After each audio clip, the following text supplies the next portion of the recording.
Assalamualaikum warahmatullahi wabarakatuh. Today we try to solve the example of turbine involving air.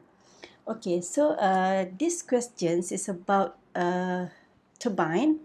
Okay, air is expanded from 1000 kilopascal and the temperature is 600 degrees Celsius at the inlet of steady flow turbine to 100 kilopascal and 200 degrees Celsius at the outlet.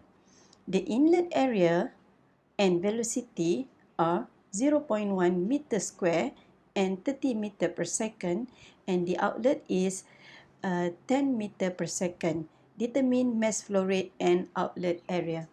Okay, so this is the simple question, and first thing first that you have to be very careful is to identify what is the substance.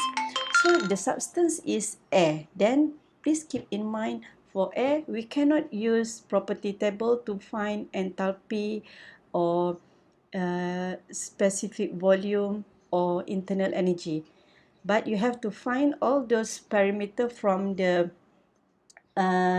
ideal gas equation. Okay, the only table that you can use is table A1 and A2.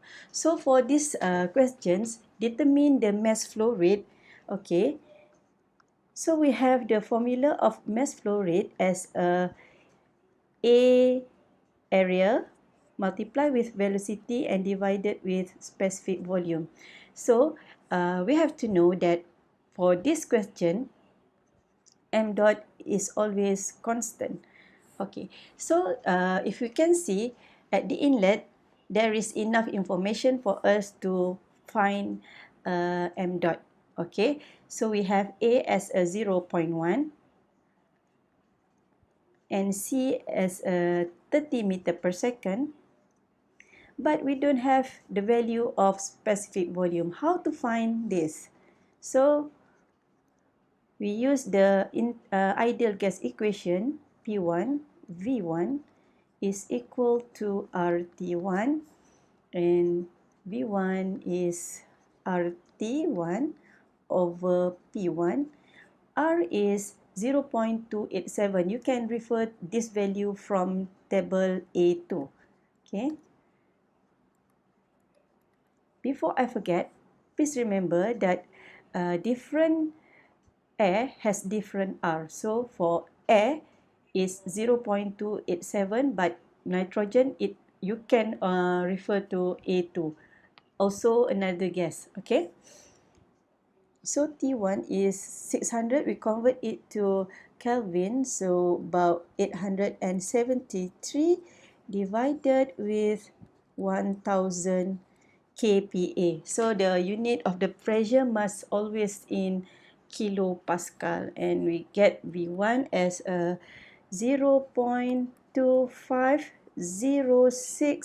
meter cube per kilogram. Insert this value into this formula, then we get m dot as a 11.971. Unit is kilogram per second.